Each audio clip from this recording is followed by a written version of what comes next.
გამარჯობა ბატონოდარ, მადლობა რომ გვეწვიეთ არტარიაში. ჩვენი როდ გამოიყურებით, წონა დამარცხებულია საბოლოოდ. მოგესალმებით, დიდი მადლობა მოწვევისათვის, წარმატებას გისურვებთ. ძალიან საინტერესო სახელის არხია. რაც შეეხება წონას, დამარცხების პროცესი მიმდინარეობს. როგორ მიმდინარეობს ლარის კურსის დამარცხების პროცესი? იყო ბოლო შეხვედრა, სადაც რომლის დასრულების შემდეგაც თქვენ თქვით, რომ ფაქტორები, რომელიც მოქმედებდა ლარის კურსზე, ამ მომენტისთვის თითქოს და არის უკვე გაუნებელყოფილი. რა შეგიძლიათ უფრო კონკრეტული უთხრათ მეტი აუდიტორიას? მოგახსენებთ, მე მესმის, რომ მართლა ძალიან რთული და მტკივნეული თემაა და რასაკვირველია, ისევე როგორც ყველა ადამიანს, ყველას ბიზნეს ადამიანებს, რომელთაც კრედიტი აქვს დოლარში და შემოსავალი ლარში, ძალიან რთულ სიტუაციაში აღმოჩნდნენ. მეც მესმის ეს მდგომარეობა. როდესაც ჩვენ ვაანალიზებთ გაცვლით კურსს, ლარის გაცვლით კურსს, ძალიან ბევრი ფაქტორი უნდა გავითვალისწინოთ. თავისთავად ცხადია, უნდა გავითვალისწინოთ ის თუ რა ხდება ჩვენს სამეზობლოში, ანუ იმ ქვეყნებში, რომელიც ჩვენი მთავარი სავაჭრო პარტნიორები არიან. ამ შემთხვევაში თუ შევხედავთ, შეგიძლიათ გადაამოწმოთ, ნახოთ, რომ პრაქტიკულად ყველა სახელმწიფოში, თურქეთში, რუსეთში, უკრაინაში, მათ შორის აზერბაიჯანში, საკმაოდ ძლიერი მდგომარეობაა ამ თვალსაზრისით. ზოგადად დოლარს აქვს და ქონდა გამყარების ტენდენცია მსოფლიოს ყველა ვალუტის მიმართ. თავისთავად ცხადია, ეს არ ნიშნავს, რომ ჩვენ ასე გულხელდაკლებილები ვზივართ და არაფერს ვაკეთებთ იმასთან დაკავშირებით, რომ გაცვლითი კურსი გამყარდეს, დასტაბილურდეს და შემდეგ გამყარდეს. დიახ, ჩვენ ნამდვილად გვქონდა შეხვედრა და არაერთი საქართველოს პრემიერ-მინისტრთან სამუშაო შეხვედრა გაიმართა, რომელსაც ეკონომიკის მინისტრი, ეკონომიკური საბჭოს მდივანი, ფინანსთა მინისტრი და ეროვნული ბანკის პრეზიდენტი ესწრებოდნენ. მე მინდა სრული პასუხისმგებლობით გითხრათ, გუშინაც გავაკეთე ეს განცხადება, გუშინაც ორჯერ გავაკეთე ეს განცხადება. მაკროეკონომიკური ფაქტორები სრულად ამოწურულია. ანუ გასაგებენაზე რო ვთქვათ, რაზეა საუბარი. გაცვლითი კურსი არის ჩვეულებრივი ფასი, ამ შემთხვევაში ამერიკული დოლარის ფასი გამოხატული ქართულ ლარებში. ფასი ყალიბდება მოთხოვნა მიწოდების შესაბამისად. ანუ თუ დოლარი ბევრი შემოდის ქვეყანაში და ლარის რაოდენობა არის შეზღუდული, ამ შემთხვევაში დოლარი იაფდება და ლარი ძვირდება. და პირიქით, როდესაც დოლარის შემოდინება არის შემცირებული და ლარის რაოდენობა თუნდაც უცვლელია, ამ შემთხვევაში დოლარი ძვირდება. რატომ შემცირდა დოლარის შემოდინება ქვეყანაში? ანუ რა მოხდა ისეთი? უპირველეს ყოვლისა უნდა აღინიშნოს, რომ მიმდინარე წელს ჩვენ შეგვიმცირდა ექსპორტი, მაგრამ არა იმიტომ, რომ ჩვენ ასეთი ცუდები ვიყავით, არამედ ნებისმიერმა ადამიანმა, რომელსაც აქვს ელემენტარული ეკონომიკური განათლება, იცის, რომ ექსპორტი დამოკიდებულია ცხოვრების დონეზე მიმღებ ქვეყანაში. ანუ იმ ქვეყნებში, სადაც ჩვენი ექსპორტი გადის, თუ ცხოვრების დონე იზრდება, მაშინ მათი მოთხოვნა სხვა ქვეყნის და მათ შორის ქართულ საქონელზე იზრდება და პირიქით, თუ ამ ქვეყნებში არის მძიმე მდგომარეობა, მაშინ ისინი გადადიან უფრო იაფფასიანი ადგილობრივი საქონლის მოხმარებას და ესეც ლოგიკურია. მაგრამ უნდა აღინიშნოს, რომ იმპორტი საქართველოში შემცირდა უფრო მეტად, ვიდრე ექსპორტი, ანუ ექსპორტ-იმპორტის ბალანსი შეიცვალა ექსპორტის სასარგებლოდ, ანუ ამ შემთხვევაში ქვეყნიდან უფრო ნაკლები დოლარი გადის, ვიდრე შემოდის. მეორე წყარო, რომელთაც ჩვენ დოლარებს ვღებულობდით, ეს არის ეგრეთ წოდებული რემიტენსები, ანუ ჩამორიცხვები, ანუ ეს არის ის თანხები, რომელსაც ჩვენი თანამემამულეებისაგან ვღებულობთ. თქვენ მოგეხსენებათ, რომ ძალიან ბევრი ჩვენ თანამემამულე ცხოვრობს საზღვარგარეთ, მუშაობს და ისინი იქიდან ინახავენ ოჯახებს. სამწუხაროდ ამ ქვეყნების ჩამონათვლას თუ გადავხედავთ, რომლებიც ასე ვთქვათ, ჩვენი დონორები არიან, ეს არის უპირველეს ყოვლისა რუსეთი, საბერძნეთი, უკრაინა და გასაგები მიზეზების გამო ამ ქვეყნებიდან ჩამორიცხვები შემცირებულია. ძალიან ბევრი საუბარი იყო იმასთან დაკავშირებით, რომ გაცვლით კურსზე ზემოქმედებდა სახელმწიფო ბიუჯეტი. კიდევ ერთხელ მინდა ვთქვა და ამას ადასტურებს ყველა ის მაჩვენებელი და მათ შორის ადასტურებენ ჩვენი კოლეგები, როგორც ეროვნული ბანკიდან, ისე კომერციული ბანკებიდან, რომ ისე თანაბრად ხარჯვა სახელმწიფო ბიუჯეტში საქართველოს ისტორიაში არ ყოფილა როგორც წელს არის. აი მე მინდა გითხრათ, რომ ესეთი თანაბარი გულისცემა სახელმწიფო ბიუჯეტს არ ქონია არასოდეს როგორც აქვს წელს. აი თუმცა ბატონო და უკაცრავად მიხედავთ ამისა, ეხა აუდიტორია ჩვენ გვისმენს, თქვენ განმარტებებს ალბათ ინფორმაციად იღებს, მაგრამ ის რაც მათ რეალობად უდგათ, საერთოდ არ უცვლის ეხა არაფერს ის მონაყოლი. აი თვითონ რაკიღა ანალიზზე მიდგა საქმე, ხო? აი ჩემს ხელთ არსებული მონაცემებითაც შემცირებული ექსპორტი, გზავნილები 25%-ით, სადღაც თუ არ ვცდები, არ გაზრდილა ტურიზმის და ინვესტიციების რაოდენობა. გაიზარდა. თქვენ უბრალოდ ეთყობა გაქვთ ცოტა მოძველებული ინფორმაცია, იმიტომ რომ პირველ კვარტალში ნამდვილად არ იყო გაზრდილი, მეორე კვარტალში 80%-იანიც დაიყო ინვესტიციების, რაც შეეხება ტურიზმს, ტურიზმიც გაზრდილია და გაზრდილია ტურიზმიდან შემოდინებები. წლიური დანაკლისი 1 მილიარდი არის? არა, არ არის 1 მილიარდი წლიური დანაკლისი ნამდვილად არ არის, მე წეგანაც გითხარით, რომ არათუ არ არის დანაკლისი, არამედ ექსპორტ-იმპორტ შორის სხვაობა არის პლუს 300 მილიონი, ანუ საქართველოსდან 300 მილიონი დოლარით ნაკლები გავიდა, ვიდრე გავიდა შარშან. აი საგანმანათლებლო ბალანსის დარღვევაზე როცა ვსაუბრობთ, ხომ? აი აქ თქვენ ხა გასაგებია ბრძანებთ, რომ ფინანსური ნაწილი იყო წესრიგში. თუმცა ასე არ ფიქრობს. მე ვთქვათ, ეროვნული ბანკი თქვენ ხშირად ასე მიგანიშნებდათ, რომ კარგი იქნებოდა თუ ბიუჯეტში ამცირებდით, ეს გადაარჩენდა ლარის აი ამ გაუფასურების პროცესს, რატომ არ გააკეთეთ? არა, უპირველეს ყოვლისა მე მინდა გითხრათ, რომ ჩვენ ბიუჯეტი შევამცირეთ, უпростоრად ბიუჯეტის მიმდინარე ხარჯები შევამცირეთ წელს, თქვენ იცით, რომ შევამცირეთ მიმდინარე ხარჯები, მაგრამ გავზარდეთ კაპიტალური ხარჯები.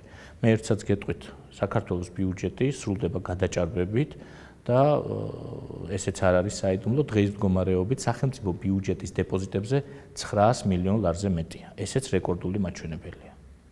ანუ ჩვენ ვცდილობთ, რომ და ვაკეთებთ, ნამდვილად ვაკეთებთ და ეს გუშინაც დაადასტურა ეროვნული ბანკის პრეზიდენტმა, ჩემი განცხადებაც იყო გუშინ ამასთან დაკავშირებით და მთელი წლის განმავლობაში ამას ვამბობ და ამას ვამბობ არა იმიტომ რომ ეს უნდა ვთქვა, არამედ იმიტომ რომ ეს ნამდვილად ასეა, რომ არც 2014 წლის ბოლოს და არც 2015 წლის განმავლობაში სახელმწიფო ბიუჯეტის ოპერაციებს ლარის გაცვლით კურსზე უარყოფითი ზეგავლენა არ ჰქონია. სამწუხაროდ იყო აჟიოტაჟური მოვლენები, ინფორმაცია ხშირად და მოლოდინები ძალიან კი არა და გადამწყვეტ როლს თამაშობს ეკონომიკაში, მათ შორის გაცვლით კურსთან მიმართებაში. სამწუხაროდ ჩვენ ვერ მოახერხეთ სწორი მოლოდინების ჩამოყალიბება, საზოგადოება ცდილობდა და მე იმედი მაქვს, რომ ეროვნული ბანკის პრეზიდენტის გადაწყვეტილების შემდეგ, რომ ის უკვე მზად არის, რომ დაიწყოს მის ხელთ არსებული ყველა ინსტრუმენტის გამოყენება, მათ შორის ეს არის საერთაშორისო რეზერვები, საზოგადოებას, ბიზნესს დაარწმუნებს იმაში, რომ გაცვლით კურსს არაფერი ემუქრება და ის გამყარდება და დაიწყებს. აი თუმცა ეროვნული ბანკის პრეზიდენტმა ასეთი რამ თქვა, რომ ის არის მზად ეროვნული ბანკის მხრიდან აგრესიული მონეტარული პოლიტიკის განსახორციელებლად, ასევე მან თქვა, რომ მთავრობაც გამოხატავს თავის მხრივ მზადყოფნას იმისთვის, რომ საჭიროების შემთხვევაში ბიუჯეტის კორექტირება მოხდეს. რა თქმა უნდა. ეს რა შეიძლება შეეხოს? ალბათ ამისი გეგმა არსებობს, თუ კი კორექტირების აუცილებლობა დადგება. რასაკვირველი არსებობს, უპირველეს ყოვლისა უნდა აღინიშნოს, რომ ეს არანაირად არ შეეხება სოციალურ გასაცემლებს, არ შეეხება პენსიებს, არ შეეხება მასწავლებლების ხელფასებს, არ შეეხება საჯარო მოხელეების შრომის ანაზღაურებას. გარდა ამისა, ასევე მინდა გითხრათ, რომ ის ნამდვილად არ შეეხება ინფრასტრუქტურულ პროექტებს, ანუ ჩვენ რასაც ვაშენებდით, იმას აუცილებლად დავაშენებთ. ჩვენ ვცდილობთ, რომ ჩვენი პოლიტიკით, ასე ვთქვათ, ზეწოლა არ მოვახდინოთ დოლარზე, ანუ სახელმწიფომ არ შეიძინოს ისეთი საქონელი, რომლის შეძენის აუცილებლობა არ დგას. ეხლა შეეხება რას? მოგახსენეთ, ეს არის მაგალითად ჩვენ უკვე მივიღეთ გადაწყვეტილება და თქვენით რომ სახელმწიფო მოარი თქვა, რომ შეიძენს დამატებით ტექნიკას, დამატებით დაუშვათ ოფისის რემონტების ხარჯებს, დამატებით ავეჯს, ადმინისტრაციულ ხარჯებს შეამცირებს და ასე შემდეგ. ანუ ეს არის ის შესაძლებლობა, რომელიც ჩვენ გვაქვს, მაგრამ მე მინდა გითხრათ, რომ ჩვენ ნამდვილად არ ვაპირებთ, რომ შევამციროთ და შევზღუდოთ ისეთი მიმართულებები, რომლებიც უშუალოდ დაისახება ადამიანების ცხოვრების დონეზე, კეთილდღეობაზე, მათ სამუშაო პირობებზე. აი რაც შეეხება რეზერვების ხარჯვას. რაღაცნაირად აი ადამიანისთვის, ვინც ეკონომიკაში შეიძლება პარამეტრებში ვერ ერგო და არც აპირებს გაერკვეს, ეს უკავშირდება რაღაცა დოვლათის, მისი კუთვნილი დოვლათის ხარჯვასაც. თითქოს რეზერვს უხარჯავს ხელისუფლება მას იმას, რაც მას და მის შვილებს ეკუთვნის, იმიტომ რომ რაღაც ვერ გააკეთა. შეგიძლიათ გასაგებ ენაზე თქვა, როდესაც რეზერვი იხარჯება, ის რეზერვი შემდეგ როგორ ივსება, რომ ეს არ არის, თქვა, ეს არის ტრაგედია, თუ ეს არ არის ტრაგედია. არა, ნამდვილად არ არის ტრაგედია. უხეშ შედარებას გავაკეთებ და მე იმედია, რომ ჩვენი ტელემაყურებელი სწორად გაიგებს ამას და ამას არ მოყვება გარკვეული ინსინუაციები. საერთაშორისო სავალუტო რეზერვები, რომელიც გააჩნია ეროვნულ ბანკს, არის გარკვეული უსაფრთხოების ბალიში, რომელიც აქვს ყველა ქვეყანას, ყველა სახელმწიფოს. და აღნიშნული ბალიშის მოქმედება უნდა მოხდეს ზუსტად იმ დროს, როცა ამის საჭიროება არსებობს. ანუ ეროვნულმა ბანკმა უნდა დაიწყოს პირობითად ხლა ამ რეზერვების მიწოდება, ანუ დოლარების გაყიდვა, მაშინ, როდესაც ბაზარზე არის ამისი აუცილებლობა, ანუ გარკვეული რაოდენობის დოლარის მიწოდებების აუცილებლობა ხდება. მე მინდა გითხრათ, რომ ეს მოხდა ხო 40 რამდენი გამოვიდა 200 მილიონი, მაგრამ მე მინდა გითხრათ, რომ ასეთ რამ ხდებოდა ყოველთვის.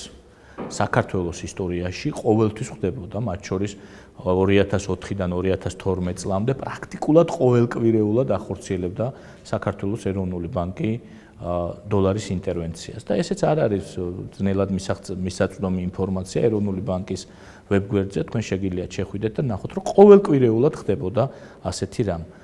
მაგალითისათვის გეტყვით 2013 წელს, ახლა წინა წლებზე რო არ იყო, მთელი წლის განმავლობაში საქართველოს მთავრობის ოპერაციების გამო საქართველოს ეროვნული ბანკის რეზერვები იზრდებოდა, ხოლო წლის ბოლოს იმის გამო, რომ ბაზარზე აღმოჩნდა ჭარბილარი, ეროვნულმა ბანკმა დაიწყო დოლარების გაყიდვა, მაგრამ წლის განმავლობაში რეზერვების მოცულობა მაინც გაიზარდა. წლევანდელ წელსაც ჩვენ ფინანსთა სამინისტრომ უფრო მეტი დოლარი მიიღო საერთაშორისო დაფინანსებით, ვიდრე გადაიხადა საერთაშორისო პარტნიორებისათვის. ეს არის მაგალითად კრედიტების მომსახურება, ეს არის მაგალითად რაღაცა საქონლის შეძენა და ასე შემდეგ და უკვე დაახლოებით 90 მილიონი დოლარით გავზარდეთ ეროვნული ბანკის რეზერვები. წლის განმავლობაში, წლის ბოლომდე ღმერთმა ასექნას და ჩვენ ამის დიდი იმედი გვაქვს და ყველა გეგმა ამას მოწმობს, რომ ჩვენ კიდე გავზდით ეროვნული ბანკის რეზერვებს ჩვენი ოპერაციებით. თუმცა ხარჯოს ალბათ აქვს ზღვარი, ხო? არა, რამდენი ხარჯვა შეიძლება თქვენი როგორც ფინანსისტის მოსაზრებით? პრინციპულად არის გარკვეული ნორმები და ეს არის იმპორტის სამმაგი ოდენობა ქვეყანას უნდა ქონდეს სავალუტო რეზერვები. ანუ რამდენი? ხო, ჩვენი იმპორტი ამ შემთხვევაში თუ ჩვენ ავიღებთ მომავალი წლის პროგნოზირებულ მაჩვენებელს, ამ შემთხვევაში ნამდვილად 3-ზე მეტი გვაქვს ეროვნული ბანკის საერთაშორისო რეზერვები. ანუ ეროვნულ ბანკს აქვს იმის შესაძლებლობა, რომ გააკეთოს ინტერვენცია, მაგრამ მე ერთი რამ მინდა გითხრათ, რომ საქართველოს მთავრობა არ ერევა ეროვნული ბანკის გადაწყვეტილებებში. ეროვნული ბანკი საკუთარ მონეტარულ პოლიტიკაში აბსოლუტურად დამოუკიდებელია და ის დამოუკიდებლად ღებულობს გადაწყვეტილებებს იმასთან დაკავშირებით, რომელი ინსტრუმენტი და როდის უნდა გამოიყენოს. თქვენ მიეკუთვნებით მთავრობის ისეთ წევრთა კატეგორიას, რომელიც ფიქრობს, რომ ეროვნული ბანკის უფრო აქტიური მოქმედების შედეგად ლარი არ იქნებოდა ასეთ მდგომარეობაში? მე რეალისტი ვარ, მე ვუყურებ სიტუაციას ძალიან რეალურად, ბევრისგან განსხვავებით მე მაქვს ზუსტი ინფორმაცია თუ რა ხდება ეკონომიკაში. და ეს ნიშნავს რას? შეიძლებოდა თუ არა რომ ეს ნიშნავს იმას, რომ ყოფილიყო უკეთესად მდგომარეობა. მე გონია რომ რყევები რომელიც იყო ძალიან დიდი რყევები, ანუ ერთ ბაშად რყევები შესაძლოა რომ არ ყოფილიყო, თუმცა ფსიქოლოგიური და ემოციური მდგენელი ამაში უფრო მეტი იყო ვიდრე ეკონომიკური. აი ვიცე-პრემიერი კვირიკაშვილი აქ ამბობდა რომ თქვათ ის არ იზიარებს ამ ასრს. აი როდესაც მთავრობა რომ თქვათ ეროვნულ ბანკს შეეძლო უფრო მეტის რამის გაკეთება ამ პროცესში განსაკუთრებული. მე ბატონი გიორგი როცა ეკონომიკის მინისტრი იყო, მანაც განაცხადა ამის თაობაზე, რომ საქართველოს ეროვნულ ბანკს ალბათ შეეძლო, რომ ეს რყევები არ ყოფილიყო უფრო დიდი, თუმცა მაკროეკონომიკური ფაქტორები, რომელიც ჩვენს გარშემოა, რეგიონში არსებული სიტუაცია არ იძლეოდა იმის საშუალებას, რომ ახლა ძალიან მყარი ყოფილიყო ლარი. თუმცა მე მაინც საშუალოვადიან პერიოდში მის გამყარებას ველოდები. აი სწორედ ეს მინდა გითხოთ, რა პერიოდზე არის საუბარი? პირდაპირ მასშია თითოეული მოქალაქე აი ამ ცვლილებასთან. მით უმეტეს პოზიტიური თუ იქნება ბუნებრივია, ეს იქნება ძალიან სასწაული. რა თქმა უნდა, ჩვენ ველოდებით რომ ეს უნდა იყოს პოზიტიური, მე შეგახსენებთ რომ დაახლოებით 2-3 კვირის წინ, როცა დიდი ნახტომი იყო, შემდეგ ლარი დასტაბილურდა და უკან წამოვიდა დოლარის გაცვლითი კურსი და გამყარდა. გარკვეული პერიოდის განმავლობაში 5 რომ გადასტა და უკან წამოვიდა, ამას გულისხმობთ 2.25 გადასტა, შემდეგ 2.34-ზე ჩამოვიდა. შემდეგ გარკვეული სამწუხაროდ ისევ ალბათ ესეთ ფსიქოლოგიური ზეგავლენის გამო მოხდა, ასე ვთქვათ, ცვლილება. მე იმედი მაქვს, რომ ძალიან მალე ლარი დაიწყებს ისევ გამყარებას. ერთი რამ კიდევ მინდა გითხრათ, რომ აი ყველა ელოდებოდა, რომ ახლა ბიუჯეტი ბევრ ფულს დახარჯავს და ამიტომ წლის ბოლოს შემოდგომაზე რაღაცა მოხდება. მე გითხარით, ეროვნული ბანკის პრეზიდენტმაც თქვა, რომ ჩვენ არ ვაპირებთ ეწოლა მოვახდინოთ ლარზე, ბიუჯეტი გააგრძელებს თანაბრად ხარჯვას, ჩვენ დავხარჯავთ იმდენივეს, რამდენისაც ვხარჯავდით და ყველაზე მთავარი რაც არის ალბათ, ერთ-ერთი მთავარი მოთამაშე ფინანსურ ბაზარზე არის კომერციული ბანკები, მე ხშირი კომუნიკაცია მაქვს მათთან, მათ ვაჩვენეთ ზუსტად რამდენი დავხარჯეთ, ვაჩვენეთ რას ვაპირებდით დახარჯვას და მინდა გითხრათ, რომ თითეული, ასე ვთქვათ, ლარის პროგნოზს ვასრულებთ ჩვენ, რომ არც ერთით მეც არ დავხარჯავთ, რათა ამან არ მოახდინოს ზეგავლენა და არც ფსიქოლოგიური და არც ეკონომიკური დაწოლა გაცვლით კურსზე. თქვენთვის ყველაზე ოპტიმისტური და რეალისტური ოპტიმიზმის ფარგლებში რომ დავრჩეთ, კურსი მინიმალური რა შეიძლება დაჯდეს? მე თავ შევიკავებ ასეთი პროგნოზებისაგან, ვინაიდან ეს ძალიან ბევრ ფაქტორზეა დამოკიდებული და უპასუხისმგებლო იქნება.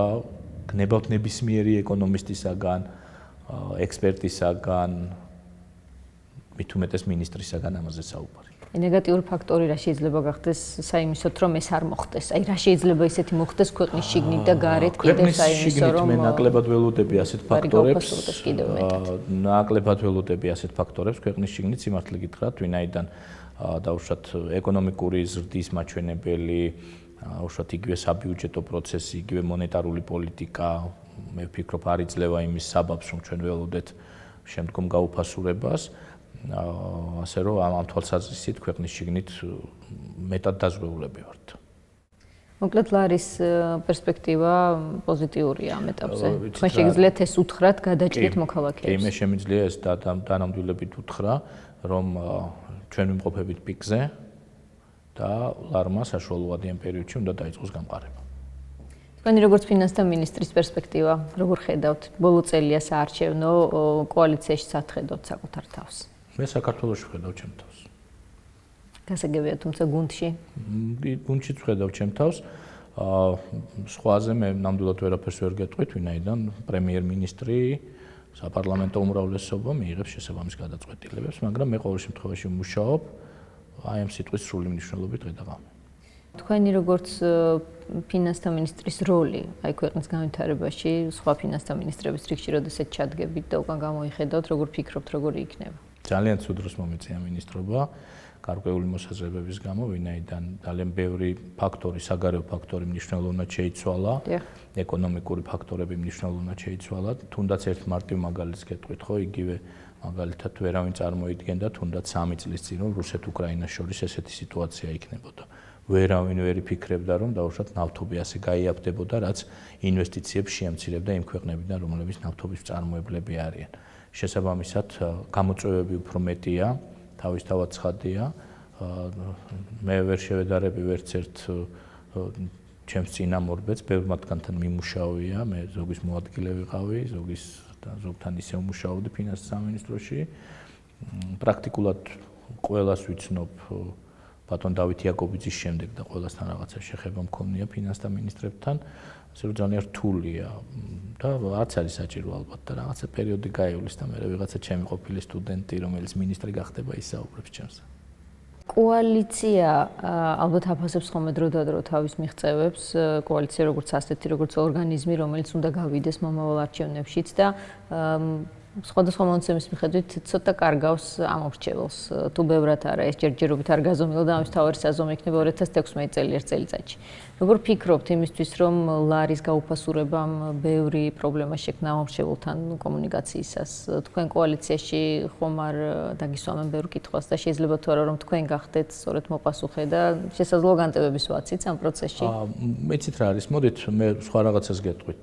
კოალიციაში შესაძლოა გარკვეული კითხვები არსებობს. და მე მზად ვარ არა მარტო კოალიციის შიგნით, არამედ მის გარეთაც ამ კითხვებზე პასუხი გავცემ, მაგრამ მე გეტყვით რა გავაკეთეთ 3 წლის განმავლობაში. 2012 წელთან შედარებით ჩვენ სოციალური ხარჯები, ჯანდაცვის და საფენსიო ხარჯები გავაორმაგეთ. აი ჩვენ რო დავხვდა იყო 1.6 მილიონი და მომავალ წელს ჩვენ დავხარჯავთ 3.100 მილიონზე აი მხოლოდ ამ მიმართულებით. 50%-ით გავზარდეთ განათლების ხარჯები. იყო 600 მილიონი და 850-ზე მეც დავხარჯავთ. მე გეტყვით ერთ რამეს, ახლა გუშინ ჩვენ აი მომავალ წლის ბიუჯეტს გავდიოდით და აჭარის მაღალმთიანეთში იყო სულ 4 კილომეტრი ასფალტირებული გზა. მხოლოდ გაისაც 68 დაიგება. აღარ გავაგრძელებ სხვა თემებს, რამდენი კილომეტრი გაკეთდა, რა გაკეთდა, რამდენი საწარმო გაიხსნა, იმიტომ რომ თუ ადამიანს უნდა რომ ეს დაინახოს, ამას დაინახავს.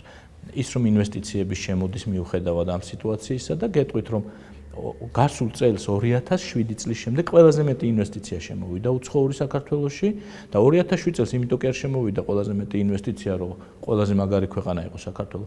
მთელი მსოფლიოსათვის ინვესტიციების ბუმი იყო. ყველაზე მეტი ინვესტიცია მთელ მსოფლიოში 2007 წელს განხორციელდა და შესაბამისად საქართველოშიც.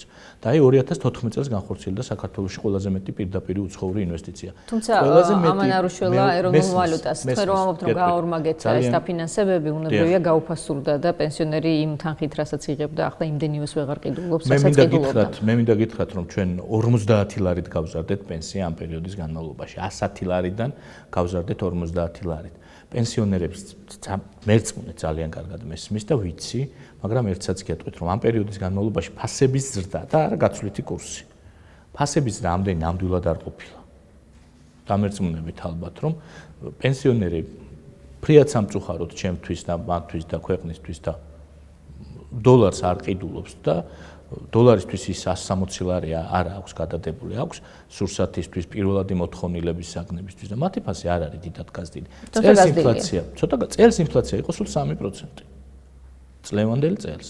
რაღაცა გაძვირდა, რაღაცა გაიაფდება. ჩვენ იმედი გვაქვს, რომ მედიკამენტები გაიაფდება წლის ბოლომდე. ჩვენ იმედი გვაქვს, რომ ნავთობის ფასის ასე ვთქვათ, მოძრაობიდან გამომდინარე, სხვა საქონლის გაძვირებას დიდი არ იქნება. ასე რომ ამ მიმართულებით აი ესეთი ძიმე სურათი ნამდვილად არ არის, როგორცაც ზოგიერთები ცდილობენ რომ დახატონ. ნამდვილად არ არის ასეთი სურათი. შესაბამისად თქვენ არელით რომ თქვენ თავს მოითხოვს ვინმე წინასაარჩევნოდ კოალიციის შიგნითაც. მე ამ შემთხვევაში შევხედავ პრაგმატულად რა სიტუაციას, რომ ძალიან ბევრი გავაკეთეთ და ერთად ძალიან ბევრს გავაკეთებთ. რაც შეეხება თვითონ თქვენს პარტნიორებს, რომლებიც გეხმარებიან, ხელს გიწყობენ, შესაძლოა გიშლიან კიდეც ხანდახან ფინანსური პოლიტიკის წარმართვაში, მაგალითად თქვენი პარლამენტში მყოფი პარტნიორები. ბოლო პერიოდში ძალიან საინტერესო განცხადებები აქვს, მაგალითად საფინანსო საბიუჯეტო კომიტეტის თავმჯდომარეს. თანამოაზრეები ხართ თქვენ და მაგალითად მეჭიაური? არის საკითხები, გვარები ერთნაირად თავდება. ეს ნიშნავს, რომ უმეტეს ეს ნიშნავს იმას, რომ ფინანსური პოლიტიკა, რომელსაც ახორციელებს საქართველოს მთავრობა, ეთანხმება და დაუშვათ დამტკიცებულია ბიუჯეტი, დამტკიცებულია საქართველოს პარლამენტის მიერ და 30 სექტემბერს მე როგორც მთავრობის წარმომადგენელი მომავალი წლის ბიუჯეტს წარვადგენ საქართველოს პარლამენტში. რაც შეეხება მთავრობის და პრეზიდენტის ურთიერთობას. თქვენ დიდად არ გესიამოვნათ ვეტო ბუნებრივია. რას ემსახურებოდა ეს ვეტო თქვენ როგორ მე მაშინაც თქვი და ეხლაც ვამბობ, რომ ეს იყო უბრალოდ დროის გაყვანის მცდელობა, ვინაიდან პრეზიდენტმა ძალიან კარგად იცოდა, რომ ეს ვეტო იქნებოდა დაძლეული. და ვის ინტერესში იყო ამ დროის გაყვანა? ვის ინტერესში იყო, ვინაიდან არგუმენტი, რომელიც არსებობდა და არსებობს, ეს იყო ის, რომ ჩამოყალიბდეს აბსოლუტურად დამოუკიდებელი სამსახური, მათ შორის პოლიტიკურად დამოუკიდებელი, ის არ იყოს არავის ზეგავლენის ქვეშ, ჩემი აზრით ამაში არაფერი ცუდი არ იყო და არაფერი ესეთი ექსტრაორდინალური არ ხდებოდა. შესაბამისად და პრეზიდენტმა ძალიან კარგად იცოდა, რომ მისი ვეტო იქნებოდა დაძლეული, უბრალოდ ამ პერიოდის განმავლობაში რაღაცა დრო გავიდა, უფრო მეტად დაიძაბა სიტუაცია, უფრო მეტად პოლიტიკურ სფეროში, პოლიტიკურ საკითხებში გადავიდა წმინდა ტექნოკრატიული თემები.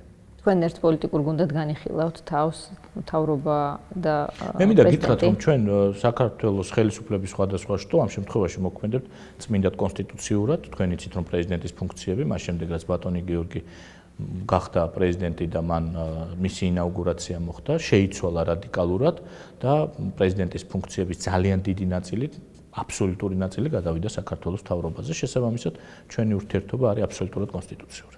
კოალიცია ხშირად ბრაზობს პრეზიდენტზე, როდესაც ისე არ იქცევა, როგორც თქვათ, უნდა იმ მომენტში უმრავლესობას. რაც იმას ნიშნავს, რომ საომავლოდ შესაძლოა პრევენცია ბევრი ჩაიდოს. ახალი სიის შედგენისას, ახალი კანდიდატურების შეთავაზებისას, ახალი სახეების პოვნის პროცესში. მე მონაწილეობ ამ პროცესში, მიუხედავად იმისა, რომ ვარ მართველი პარტიის პოლიტიკური საბჭოს წევრი, მე მაინც ამ შემთხვევაში უფრო მეტად დაკავებული ვარ ფისკალური პოლიტიკით.